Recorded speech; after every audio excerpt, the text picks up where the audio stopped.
বন্ধুরা চলে আসলাম আবার একটা ভিডিও নিয়ে। রোজকার মতো কি রান্না করেছি সেটাই নিয়ে চলে এসেছি আবার।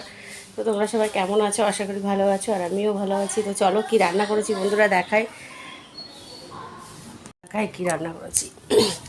প্রথমে দেখাই, এখানে গরম গরম ভাত, এই যে ভাত করেছি। আর এখানে হচ্ছে, এটা হচ্ছে শোল মাছ আলু দিয়ে রসা করেছি, এই যে একদম জ্যান্ত জ্যান্ত মাছ। আর এখানে রয়েছে এই যে পেঁয়াজ কালি আলু ভাজা, এই যে। আর এখানে আছে তোজোর জন্য একটু চাটনি, টমেটোর চাটনি।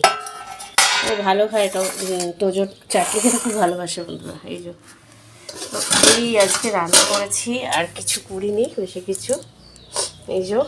আর এখানে তো আছে কালকের ভাত, এটা আর কি দেখাবো, এই যে। তাও দেখালাম তোমাদের বন্ধুরা, এই যে। তো এখনও খাওয়া দাওয়া তো হয়নি, এখনও খাওয়া দাওয়া বাকি আছে। তো তোমাদের দাদা ভাই গেছে টিকিটকে স্কুল থেকে আনতে, তো স্কুল থেকে আনার পরে খাওয়া দাওয়া হবে। তো চলো তোমরা দেখতে থাকো ভিডিও। এখনকার মতন টাটা, সবাই খুব ভালো থেকো।